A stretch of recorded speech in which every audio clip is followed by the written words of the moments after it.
ఈరోజు బోండా టిఫిన్ అని చెప్పినా కదండి. అయితే బోండాలు వేసిన అండి.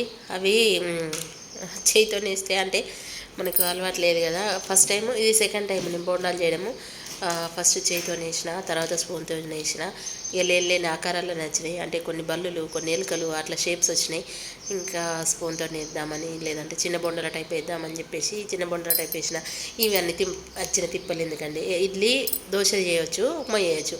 అవి రెండు చేసుకుంటే అయిపోతుంది. వడలు కూడా చేయొచ్చు అనుకోండి, కానీ టైం టేకింగ్ ప్రాసెస్. ఒక 2 అవర్స్ నిల్చుంటే అప్పుడు బొండలు తయారైనాయి.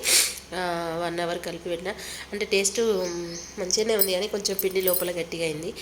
అంటే మనకు వచ్చిన పనులే చేయడం బెటర్ అని నా ఉద్దేశము. ఇంకా బౌల్ అయితే ఇక టిఫిన్ చేసుకుంటాం ఏదన్నా. బౌల్ అయితే ఇక మన స్టాండ్లో కానీ సెల్ఫ్లో ఉన్న బౌల్లన్నీ సింకుల్లో ఉన్న ఫీలింగ్ అనిపిస్తుంది టిఫిన్ చేసిన రోజు. ఒక ఆదివారం కదా, రోజు ఉప్మాలు ఏం తింటాంలే అన్నట్టుగా ఈరోజు బొండల ప్రాసెస్ పెట్టుకున్నా. కానీ బొండల ప్రాసెస్ పెట్టుకుంటే ఒక 2 అవర్స్ టైం తీసుకుంది. చట్నీ చేయడము ప్లస్ బొండలు వేయడం అందరికీ. ఇంకా వేసినట్టు మా పాపకున్న మా ఆయనకి వేసిన, వాళ్ళు తిన్నారు. వాళ్ళు తిన్న తర్వాత లాస్ట్కి నేను వేసుకొని తిన్నాను.